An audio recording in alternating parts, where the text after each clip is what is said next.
Welcome back. First New Takedown intro. podcast. New intro.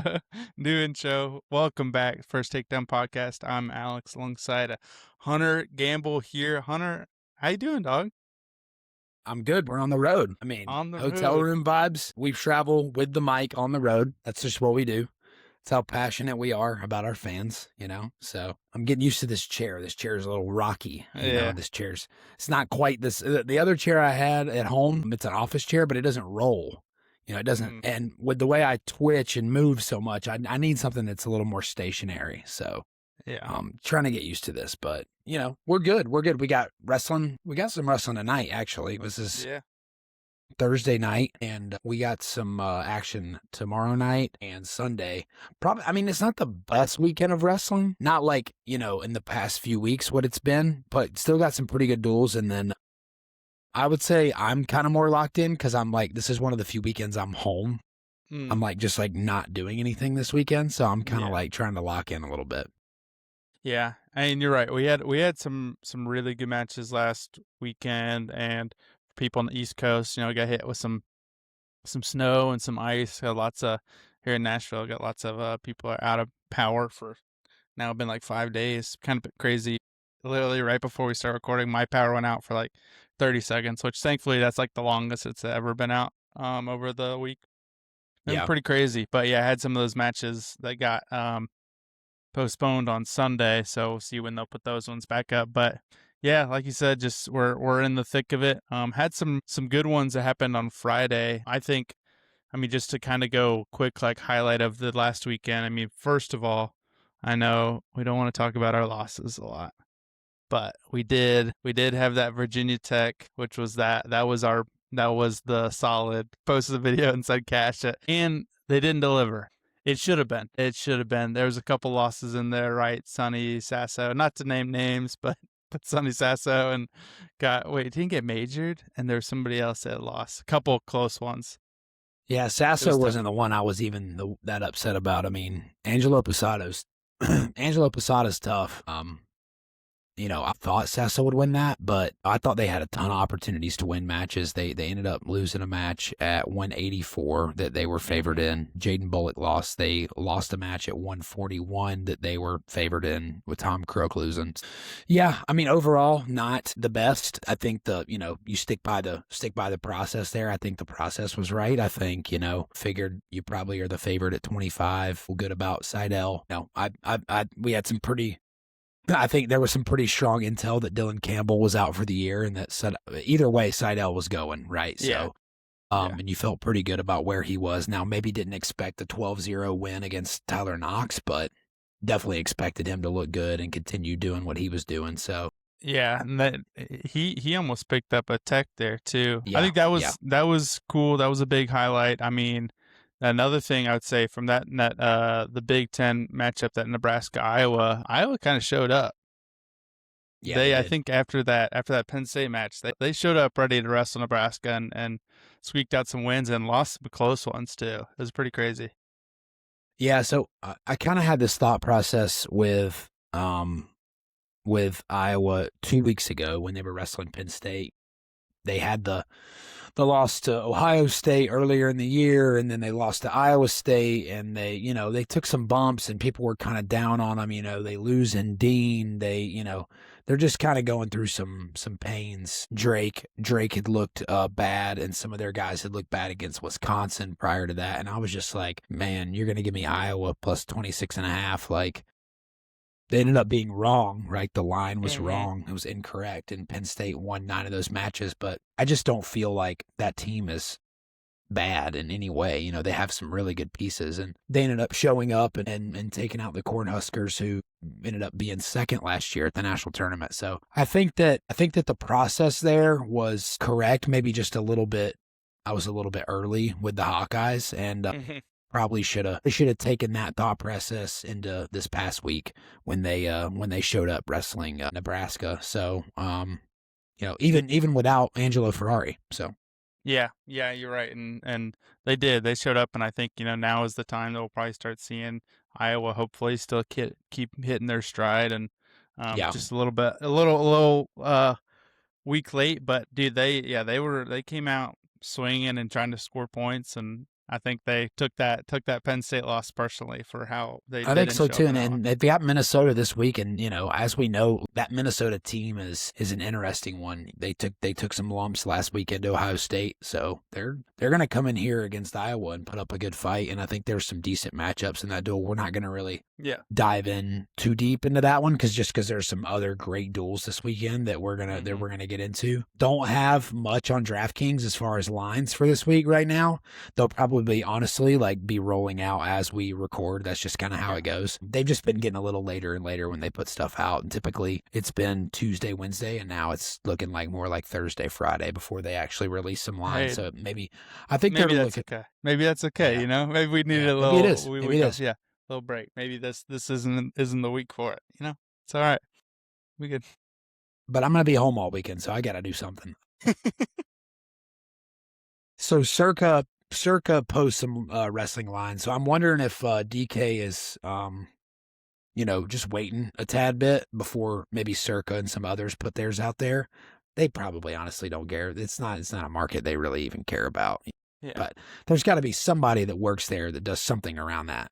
Somebody has to be. Maybe they're on to us. They knew that we usually record Wednesday or Thursday, and they're like, we got to wait till they get their hands on it. Could be.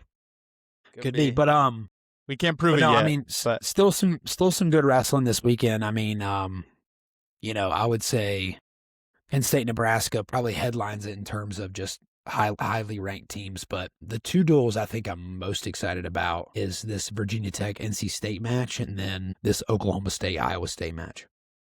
Yeah. Yeah, well, which one do you want to go into first? Penn State, Nebraska. That's the headline for Friday. Let's kind of hit the headliner first. I mean, there's not a ton of great matchups, but there are a few. You feel pretty confident at Penn State at a few weights, but then we could touch on some of the matchups. I think just right away at 133, Marcus Blaze, Jacob Van D. It's like everything kind of screams it's going to be Blaze, right? And it very well could be. I think there's no reason to think that it can't be, but I have definitely seen Jacob Van D give performances that are super high and then super low and somewhere in the middle. So is he super high? Is he super low? I mean, we just don't know. We don't know what we're getting from him. So whereas Marcus is a little more consistent, right? You just kind of know what you're getting out of that guy. So yeah. Pretty crazy to call a freshman, right, consistent in Penn State, but I mean he is. You already see it we've seen him wrestle, internationally enough and wrestle. I think it's more so his style, right? Yeah. I think his style is consistent. Whereas, I wouldn't say the same for Jax Forrest. Although I think Jax's ability is just as high, if not higher, than Marcus's ability. His style isn't that of somebody who's just meat and potatoes, goes out there, hand fights you, takes leg attacks. Jax does some wild shit. So Marcus doesn't really do a whole lot of wild shit. He just stays in good position and scores points, which sometimes either way can be a coach's delight. You like guys that just go out there and score points and are workmanlike, but you like the excitement of guys like Jax Forrest. Yeah. Well, I mean, real quick, just while we're on 133, that was some of the news too, that we lost Ryan Crookham this season due to injury. And speaking of being just in wild positions, that's just a little bit of how he wrestles and has gotten a lot of injuries that might lead to that's the reason why is because he kind of gets in those. Yeah, I mean, that guy's had a tough career. I mean, obviously he took third at the national tournament, which is awesome, but 2 years in a row now out for the season. So tough for him. Hopefully he comes back and he's healthy, but man, you just don't feel great about a career after a guy. Not that you don't feel great about a career. You just don't feel good about man, where does this go? And this guy's going to how do you project a guy that loses 2 of his years to injury? It's hard to project him at that point. We know the talent level is there. It's just almost man, how are you going to change your wrestling to, make yourself a little more healthy? It's just kind of hard to do. So 133 still without Crookham, maybe still the toughest weight and wildest. Yeah, I mean, sure. Take out Crookham, but enter Seidel. So exactly. Louise, enter Seidel and enter Jax Forrest, and it's okay, well, that sucks, but what's crazy is I know obviously this wouldn't have mattered this year because he's gone. What was the 33-pounder at Lehigh before Crookham that ended up going to Virginia Tech last year? Why can't I remember his name? When you say 30, I'm thinking Latona when you say 33, but I know that's not him. Quick, ask the No. live chat. Ask the Yeah, live chat. chat. What you guys got? No, I'll think of it in a second.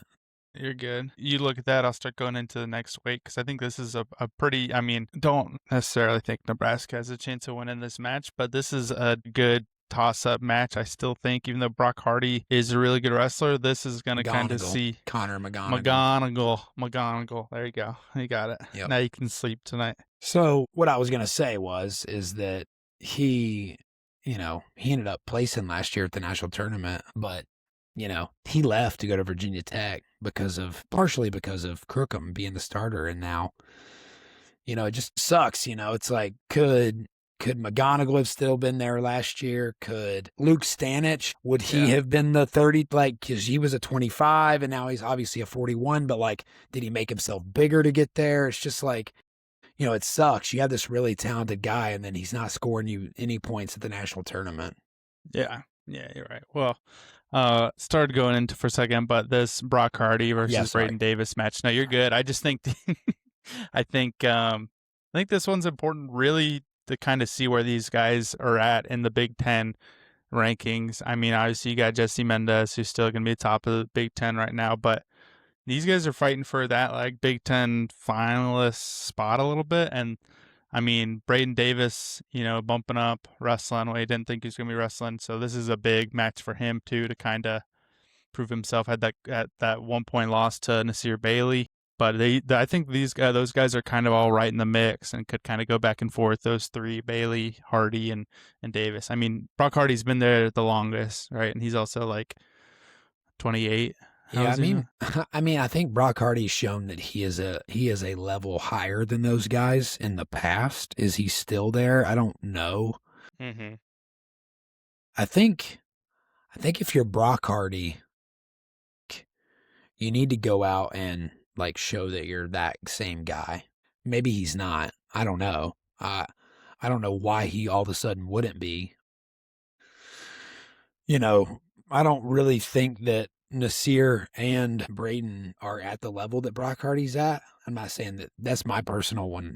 When I watch the guys wrestle, that's what I think. But Brock Hardy hasn't really done much to show us that that's the case this year. We will see. I mean, he didn't look great against Mendez. He's obviously not looked great against Sergio Vega a couple times. I don't think he looked particularly well against Nasir Bailey either. So we will see. I think this is kind of the match if you're Nebraska and you want to even have a chance of just winning a few matches and making the score some semi-close.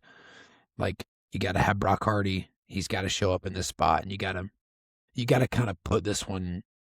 You got to put this guy down, and maybe you go win a 33, and then Brock Hardy wins, and you're going, oh shit, maybe. Just maybe. Yeah, and I think you're right. I think that's why in my head, just how Brock has wrestled these couple matches since he's been back from injury.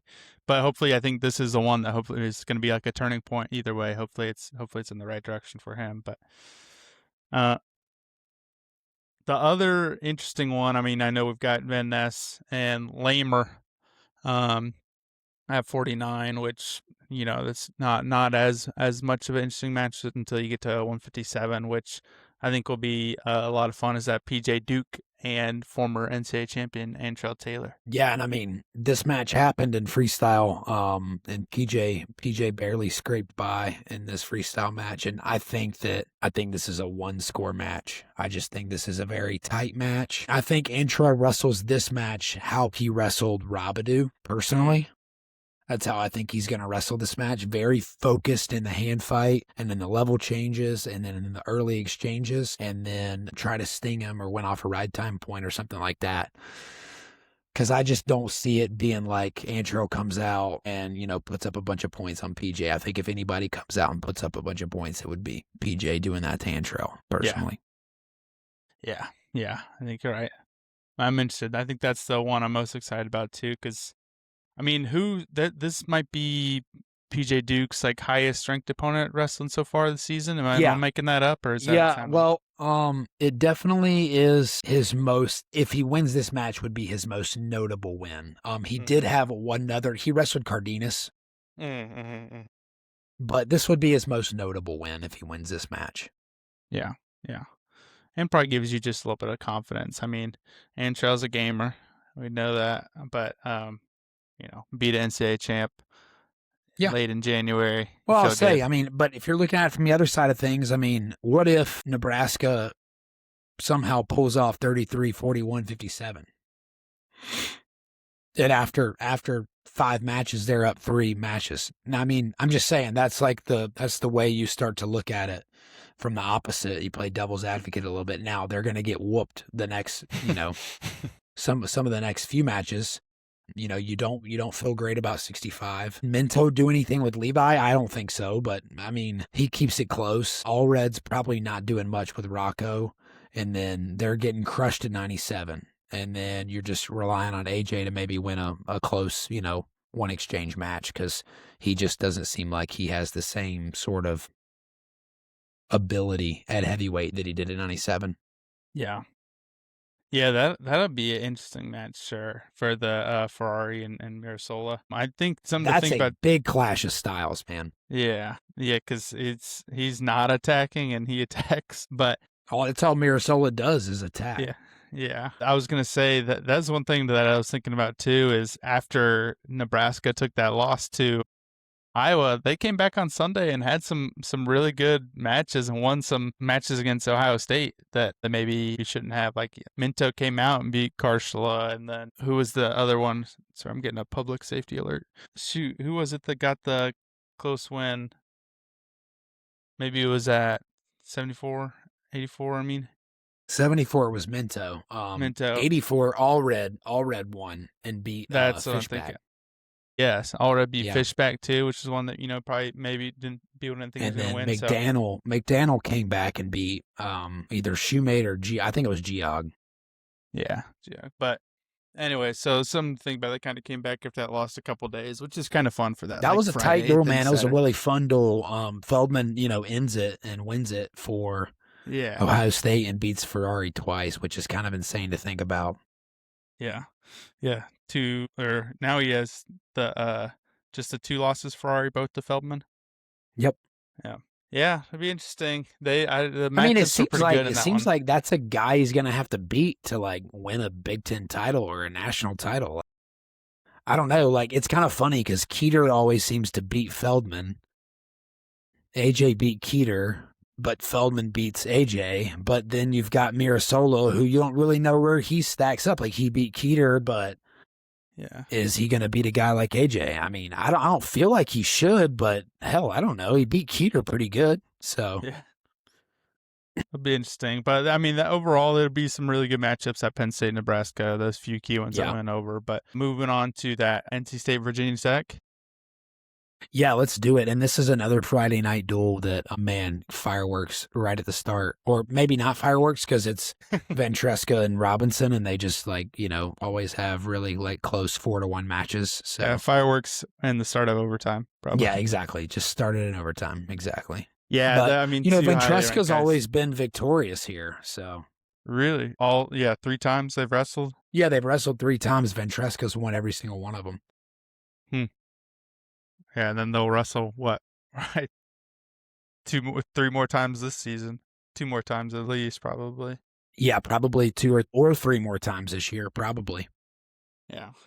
Another interesting, I mean, do you think that's still going to go the same way? I think Ventresca pulls it out. He's got his number right now. I have no reason to think he wouldn't. I mean, I think he just is a bad style matchup for Vincent Robinson. He stays in really good position and then scores when he needs to. Yeah. I would say that if Vince had shown like, hey, I'm a different guy this year after winning a national title, then maybe I'd change my mind on that, but he hasn't really shown that. Yeah. Well, we got another one. I mean, this matchup as a whole is going to be a pretty close match. Like, depending on, I wonder where they're going to start. This duel Like, is fire. Yeah. This duel is sick. one thing that's going to be important and like might be a really big swing of the match is this Aaron Seidel, who's wrestling now at 133. Bonus points. Yeah. I think he gets them here, honestly. I mean, Zach Redding's a tough kid, but this Aaron Seidel on top, man, he is an absolute menace. And I think that he could very well go out there and put up some bonus points on Zach Redding and just kind of give a little bit of like all right, we're up a point, like if we just do what we need to do, we're up a point, but there's going to be so many close matches. I mean, the next match, Ryan Jack, Tom Crook. I mean, Ryan Jack's traditionally won this, but I mean, hell, you don't know. I mean, what is he, 6-0 against Tom Crook? Something like that. I see 5 or 6. Yeah. Yeah. That's tough. To wrestle the same guy so many times is wild. I mean, these teams are just. And we saw this duel. We saw this duel earlier in the year. NC State and Virginia Tech wrestled at national duels. It was a Concy quarters or semis or something like that. And there was a lot of close matches. Biskins beat Colin Guy, which those guys are both ranked like really high. We didn't see Ethan Miller in the lineup. NC State had Jackson Arrington in the lineup. Now he's out for the season. Mm-hmm. So that's a tough loss. But this Will Denny kid, who is a stud, he looked good last week, beat the kid from UNC that's super tough, transfer from Ohio State. His name is escaping me right now, but he won that match and looked pretty good. I think he got a major, Will Denny did, in that match. Yeah. And then Maddie Singleton, Sergio DeSante, Maddie won that back in November at National Duel. Bryce Hepner. Yes, Bryce Hepner. And then Jaden Bullock, Donald Cates, which, like, that's what's so funny about these duels. Like, you've got some really highly touted teams, and this could come down to a match between Jaden Bullock and Donald Cates.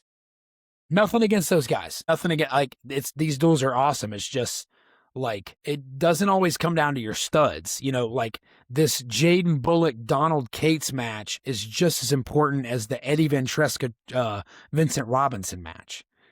Like, that's what's so funny is like the Vincent Robinson and Eddie Ventresca could very well be wrestling in the national semifinals. And that means just as much in this duel as these two guys who are like on the outside looking in on just qualifying for the national tournament. Yeah. Oh, man. Yeah. I was just looking at the results from that one. I mean, that was back November 15th, but yeah, Virginia Tech won that 25-9 that last time, which was, it's a bit wild, but, yeah. Yep. So let's see. Which ones did you just hit? Yeah, we got Singleton wrestling DeSanti again. Cates, Bullock. How did that one go last time? Bullock won 4-1. 4-1. Yeah, 4-1 for Bullock. But then at 97, NC State didn't have Brophy in that duel, and now it seems like they will. And they wrestled, Sasso and Brophy wrestled, I think, last year at the beginning of the year at like an open tournament or at the Scuffle or something like that. Yeah, and they didn't have Trumbull.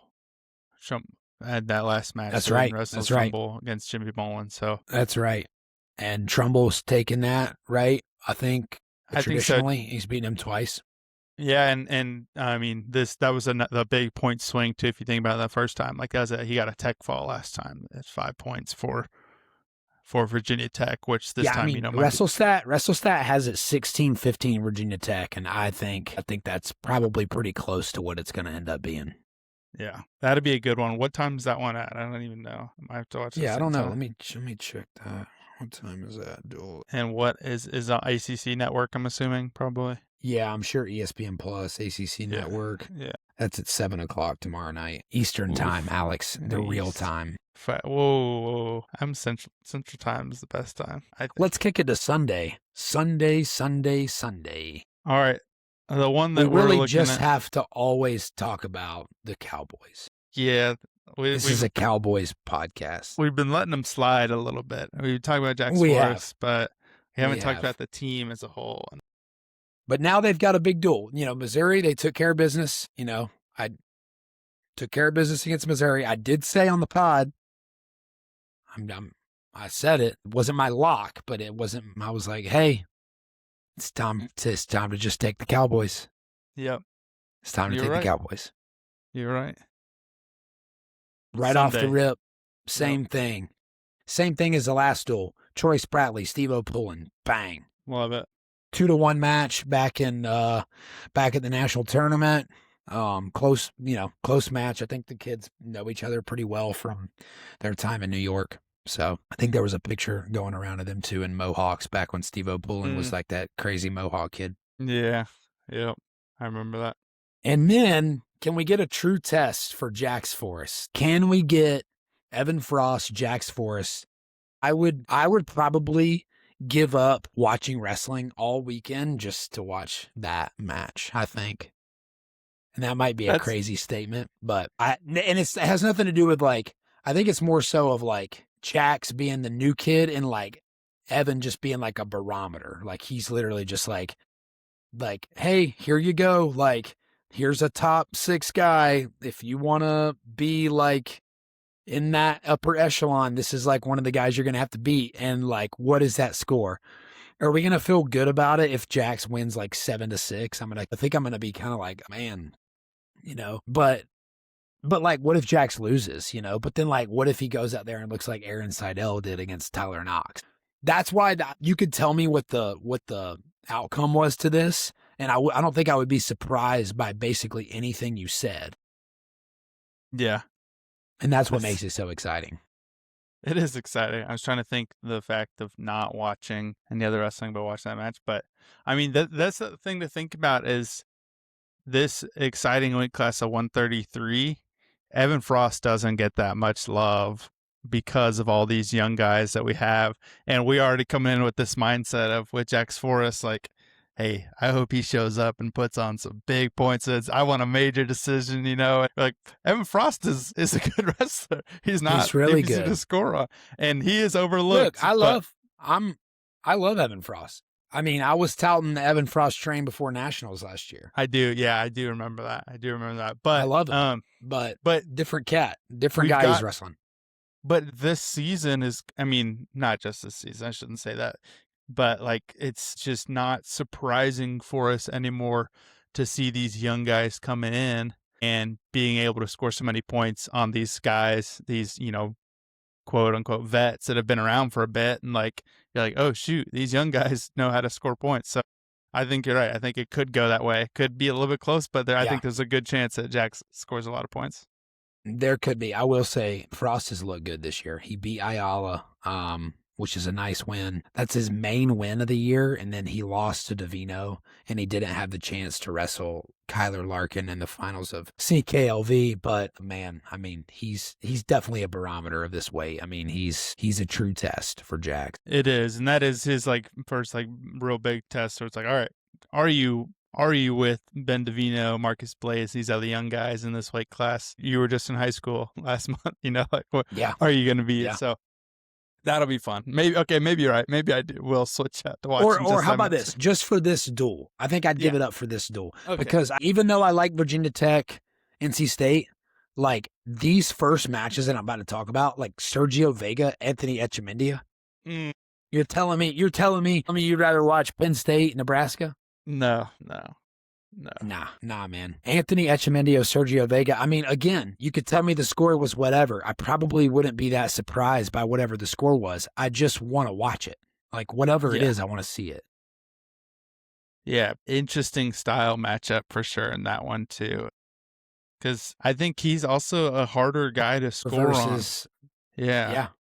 Like if you're Echemendia, you got to get in and finish clean, but like, can you? I mean, that's easier said than done. Yeah. And I mean, just thinking about, not that I would say Vega is the same as like Mendez, but thinking about just Mendez can be a little bit funky with finishing those shots, and sometimes like he has a little bit of trouble finishing those quick. And I mean, I don't know. I think we'll give it to the youngster, but that'll be a fun one for sure. I think I'd probably give this one to Echemendia, and I don't have a good reason why. I just think that like maybe he puts him in like a double under position, gets to the body. Like maybe that's how you score against Vega. You don't get to the legs, you get to the body. Yeah. And that's what I'm thinking maybe Echemendia does. or at least tries to do. That's like his game plan. I don't think he's going to go out there and take a bunch of single legs and high crotches. Yeah. I think that's kind of a losing proposition, but maybe he goes out there and tries to get to the body and go big, or at least threaten that and, get some sort of body. Yeah. Yeah. That'd be a good one. Um, let's see. These guys wrestled back in 2023. Jacob Frost Former and Swizderski. teammates. Former teammates. This would be an interesting one. Jacob Frost, Casey Swizderski. Yeah, What do you think?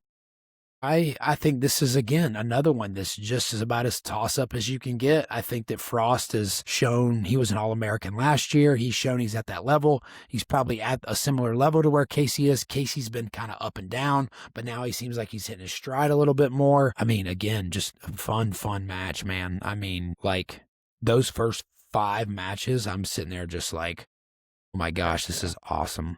And we're going to get into the 5th one right here. I mean, Vinny Zerb and Landon Robidoux. It's like another test for Robidoux. Yeah. Yeah, that'll be a good one. And I don't know too much. I mean, I know Zerbin is good, but I still think Robidoux's going to pull this one out just because he just seems pretty solid right now. Yeah. But this whole duel is going to kind of be crazy. That, like, depends on which ones go either way. I mean, right now, WrestleStat has Oklahoma State over Iowa State 18-12, but is that has Evan Frost over Jax Forrest right now too? So I don't know. Yeah. Yeah, but it's also got Swizderski and Vega winning. I think Ladarian Lockett wins. At 65 against Uten. It's got Facundo beating Gaetan, which I think probably is right. It's got Zach Ryder beating Isaac Dean, but like those are a lot of close matchups that the Oklahoma State Cowboys are going to have to win. And then the ones that you feel good about for Iowa State are probably the last 2. So if it's, if Iowa State can pick off a couple of those earlier ones, you feel pretty good about Rocky and Younger going in there and getting wins at 97 and heavyweight. Yeah, it could come down to those last couple, and it'd be some good tests for Cody, because his losses have all come from pretty good wrestlers, and see if he can kind of get over that edge of it, and then do set a little bit on the outside as a heavyweight, but this is wrestling the number 1 guy, so kind of, Youngers look good. I'm excited to see Younger like later in the season compared to these other heavyweights, but it'll be a fun one. It'll be a fun little Sunday afternoon duel. This will be one that I'm locked in for. What time is that at? I don't even. Oh, there it goes. 12 a.m. Eastern. Is that right? I don't think that's right. I don't think WrestleStats show me the right time. It's 12 p.m. Eastern, maybe. Why does it say 12 a.m. Eastern? Either way, it'll be on Sunday. Check it out. Dude, what else you got? There's some pretty good wrestling. I mean, maybe not the high caliber duels like Penn State, Ohio State, but I mean, that's those 3 duels we just went over are pretty good. And then we've got Iowa, Minnesota. That's on Big Ten Plus. We've got Oklahoma State, Northern Iowa tomorrow night. So before the Cowboys take on Iowa State, they're going to be taking on Northern Iowa.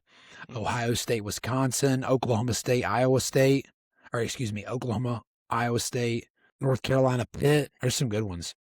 There is, and it's a good weekend to watch some high caliber wrestling because it's Pro Bowl weekend. Like you're not going to be watching that. Yeah, what are you doing? Yeah, what are you doing? You're home. You're not doing anything. Go watch wrestling. Go watch wrestling. Go get banged up. Go get banged up and lose some money. Have a couple drinks, get banged up, gamble some money away. So now we're really giving some good advice. Go get banged up. Get out there, hit the town. Get a couple drinks. You don't have to hit the town. Stay at home. Drink at home. Drink in the car. Banged up. It's cold in Nashville, right? You're just gonna be home. If as long as you got power, light a fire. Get it nice and cozy in there. Drink a couple Coors Lights, not sponsored. And, hop on DK, make some bets if you're in Tennessee. Sounds like a great Sunday afternoon. It does. Okay, that's Sunday. So that's not even a Friday night thing. That's a Sunday. That's a Sunday fun day is what that is. That is if I've ever heard of a Sunday fun day, it's that one right there. Right. I was gonna say long weekend. It's not a long weekend. It's No. Groundhog Day. Groundhog Day. Yeah. It's the second time you've referenced Groundhog Day Yeah. in the last 2 podcasts. You're right. Do you celebrate? I don't. Okay. Well, I didn't even know it was this weekend until you told me. sure it's like February 1st, February 2nd, I think. It's fine. Well, for all those who celebrate, have fun. Groundhog Enjoy. Day, February 2nd. Well, hey, we got some good wrestling. There's been some really good matchups. Those fun ones that we're hitting. No DK bets this week, but that's okay. Maybe we'll do them privately. We'll get them back. Take a week off. We'll do some privately. That's okay. We'll just tell you all the winners after the matches already happened. Yeah. Oh, hey, actually, you should do this. Shoot, Yeah. sorry, posted late. It's fine. Yeah. But into the thick of it, end of January, we're getting into February now. It is go time. So, well, we appreciate you guys listening. Stay tuned for some more, and see you next time. Stay warm. Stay safe out there. Don't get banged up too bad. Just a little bit later.